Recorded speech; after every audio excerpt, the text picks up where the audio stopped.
Good morning students.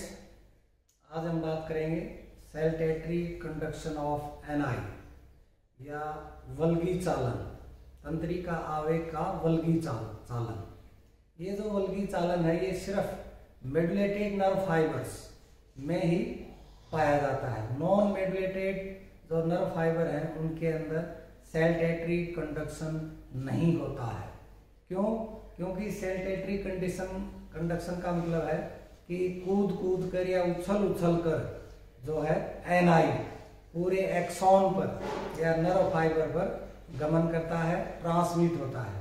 आपको पता ही है कि हमारे शरीर के अंदर दो प्रकार के nerve fibre on the basis of myelin sheath occurs और एब्सेंट। माइलिन का आवरण पाया जाता है एक्सॉन के ऊपर। उन नर्व फाइबर को माइलिनेटेड नर्व फाइबर या मेडुलेटेड नर्व फाइबर कहते हैं, जबकि वे नर्व फाइबर जिनके एक्सॉन पर माइलिन शीथ नहीं पाई जाती उन्हें नॉन मेडुलेटेड या नॉन माइलिनेटेड नर्व फाइबर्स कहते हैं।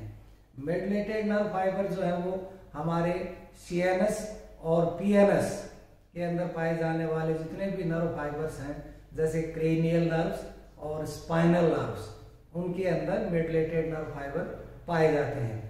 एएनएस ऑटोनोमिक नर्वस सिस्टम के अंदर जो नर्व फाइबर पाए जाते हैं उनमें जो एक्सॉन होता है उनका नर्व फाइबर का वो नॉन मेडुलेटेड होता है, अर्थात एक्सॉन के ऊपर माइलिन शीथ नहीं पाई जाती है। तो आज हम बात करेंगे माइलिन शीथ पाए जाने वाले नर्व फाइबर्स के अंदर जो तंत्रिका आवेग है उसका संचरण किस प्रकार से होता है। तो मेडुलेटेड नर्व फाइबर्स या माइलिन आच्छाद आवरण युक्त एक्सॉन वाले जो नर्व फाइबर है उनमें जो तंत्रिका आवेग का संचरण होता है उसे वल्गी चालन, सेल टेट्री कंडक्शन कहते हैं। तो आपको बताइए कि Schwann cell PNS peripheral nervous system और oligocytes CNS central nervous system, इसमें ब्रेन और स्पाइनल कॉर्ड और पीएनएस के अंतर्गत स्पाइनल नर्व और क्रेनियल नर्व आती हैं। तो Schwann cell PNS peripheral nervous system अर्थात क्रेनियल नर्व और स्पाइनल नर्व के अंदर स्वान सेल पाई जाती हैं। एक्सॉन के चारों ओर स्वान सेल पाई जाती हैं। ये न्यूरल कनेक्टिव टिश्यू के रूप में काम करते हैं, इन्हें न्यूरल कनेक्टिव टिश्यू भी कहते हैं। इस तरह ओलिगोसाइट्स जो है वो स्पाइनल कॉर्ड में और ब्रेन में न्यूरल कनेक्टिव टिश्यू का काम करते हैं। ठीक है। Made up of phospholipid and steroids.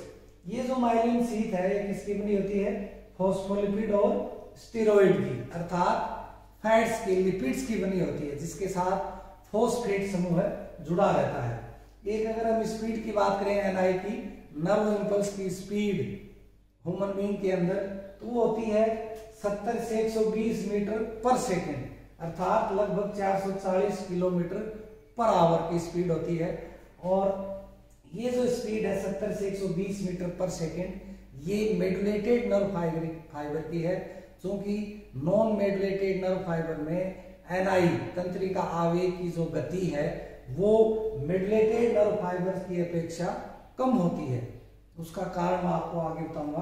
तो हम बात करते हैं सेल टेट्री कंडक्शन ऑफ एनआई। आप देखिए ये जो मैंने बताया ये अंदर का ये एक्सॉन है, मेडुलेटेड नर्व फाइबर का एक्सॉन, इसके बीच में जो स्थान है ये एक्सोप्लाज्म, एक्सॉन के अंदर जो लिक्विड है उसे एक्सोप्लाज्म, और इसकी जो मेम्ब्रेन है उसको कहते हैं एक्सोलेमा। ये एक्सोलेमा है। ठीक है। इस एक्सोलेमा के बाहर ये स्वान सेल है, ये स्वान सेल है, ये इसका केंद्रक है स्वान सेल का। ठीक है। स्वान सेल ये इसका केंद्रक। इस स्वान सेल के बाहर इसकी खुद की पीएम प्लाज्मा मेम्ब्रेन है सेल की, व्हाइट कलर में मैंने दिखाई है। और ये जो स्वान सेल आप देखिए जो एक्सॉन के पूरे एक्सॉन पर नहीं है, जगह जगह बीच में एक गैप है, एक गैप है, एक रिक्त स्थान है। जैसे मान लीजिए ये एक एक्सोलेमा है, एक्सॉन है ये, इसकी जो मेम्ब्रेन है उसे एक्सोलेमा, और इस एक्सोलेमा के ऊपर माइलिन शीथ माइलिन शीट का आवरण है, जैसे मान लीजिए ये स्वान सेल है एक, ये दूसरी स्वान सेल है दूसरी तरफ, और ये फिर नेक्स्ट स्वान सेल, ठीक है, और फिर ये नेक्स्ट स्वान सेल। इस तरह से मतलब जो स्वान सेल है, माइलिन शीट है, स्वान कोशिका है, वो पूरे एक्सोन पर न होकर बीच बीच में गैप होता है। ये जो गैप है, ये वाला यहां से यहां तक जो गैप है, ये जो रिक्त स्थान है, ये वाला ये जो रिक्त स्थान है, इसे नोड ऑफ रनवियर कहते हैं।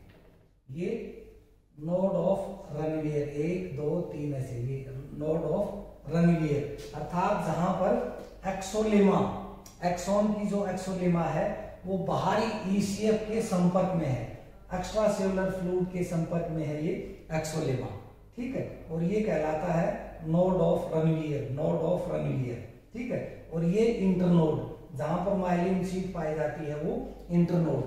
क्योंकि माइलिन शीट जो है वो इंसुलेशन का काम करती है, इंसुलेट, अर्थात जो एनआई गुजर रहा है इसके ऊपर, तो ये जो इतनी दूरी है यहां से यहां तक की एक्सोलेमा की, यहां पर किसी प्रकार के सोडियम पोटेशियम पंप न तो बंद होगा और न ही आयनों का कोई एक्सचेंज होगा, ठीक है।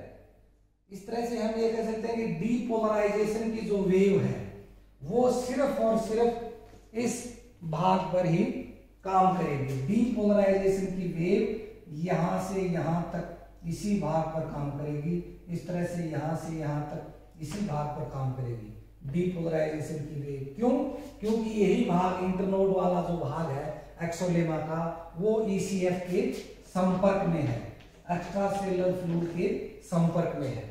तो आयनों का जो एक्सचेंज होगा वो सिर्फ और सिर्फ इंटरनोड वाले स्थान पर आयनों का एक्सचेंज होगा, या हम यूं कहें डीपोलराइजेशन की जो वेव है वो सिर्फ इंटरनोड वाली एक्सोलेमा पर ही क्रिएट होगी, इंटरनोड वाली एक्सोलेमा पर क्रिएट नहीं होगी। इस तरह से आपने यहाँ पर ये दिखाया है, ये डायरेक्शन ऑफ एनआई, इधर से नर्व इंपल्स इधर जा रहा है, तो आप देखिए कि यहाँ पर जो आयनों का जो एक्सचेंज है वो सिर्फ और सिर्फ यहाँ से एनआई यहाँ आया, यहाँ से कूदकर यहाँ आया, यहाँ से उछलकर कूदता हुआ, इस तरह से वो कूदता हुआ वल्गी चालन जिसे कहते हैं, सैल्टेटरी कंडक्शन। इसी तरह यहाँ पर आयनों का एक्सचेंज सिर्फ यहाँ और यहाँ हो रहा है, यहाँ पर नहीं हो रहा है। इस तरह से इसकी जो स्पीड है, इस सैल्टेटरी कंडक्शन के कारण स्थानीय परिपथ, लोकल सर्किट बनता है। स्थानीय परिपथ के कारण पूरी जो ये एक्सोलेमा है, जैसे मान लीजिए आयनों का एक्सचेंज इतनी दूरी पर हुआ, इसी में हो रहा है आयनों का एक्सचेंज इतनी दूर पर, यहाँ पर नहीं हो रहा, फिर यहाँ हो रहा है, तो इससे एक स्थानीय परिपथ, लोकल सर्किट बनता है,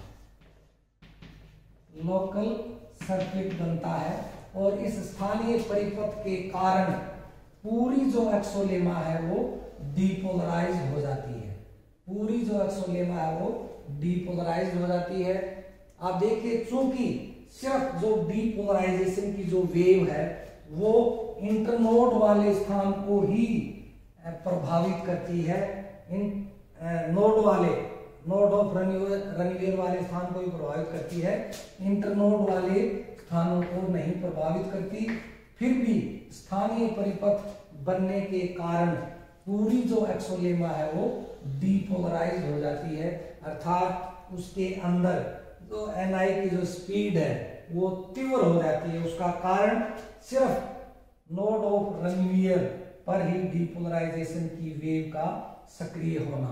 इस तरह से वो कूदता हुआ, उछलता हुआ एक नोड ऑफ रनवियर से दूसरे पर, दूसरे से तीसरे पर, तीसरे से चौथे पर, और इस मोमेंट से, इस ट्रांसमिशन से एक लोकल सर्किट क्रिएट होता है, जिसकी वजह से पूरी की पूरी जो एक्सोलेमा है वो डीपोलराइज हो जाती है।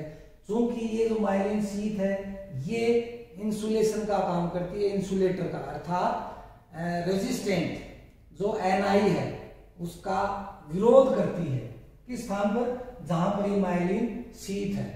दूसरा आप देखिए कि आयनों का जो एक्सचेंज होगा या डीपोलराइजेशन की जो वेव है वो सिर्फ नोड ऑफ रनवियर पर ही एक्टिव है।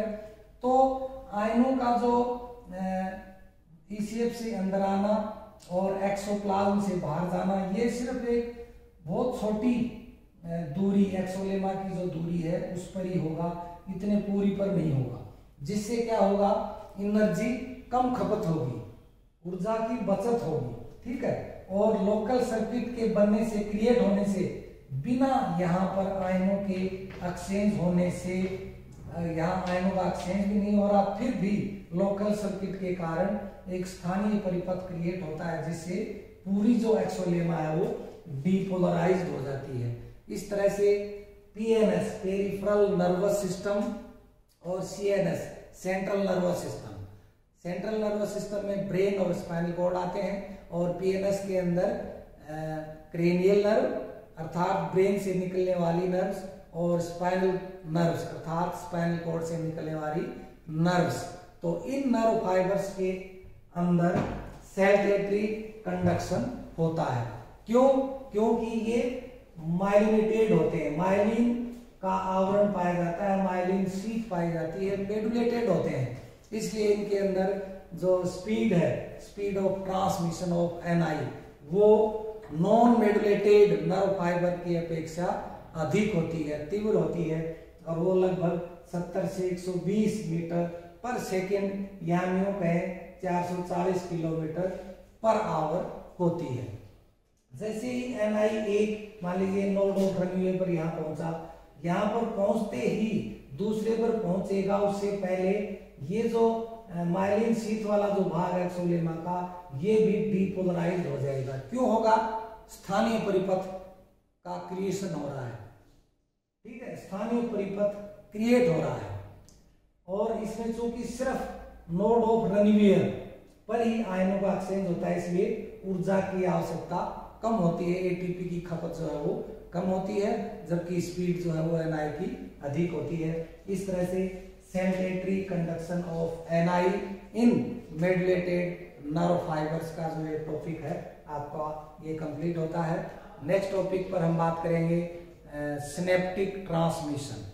तो सिनेप्टिक ट्रांसमिशन के बारे में नेक्स्ट वीडियो में मैं आपसे चर्चा करूंगा। थैंक्स।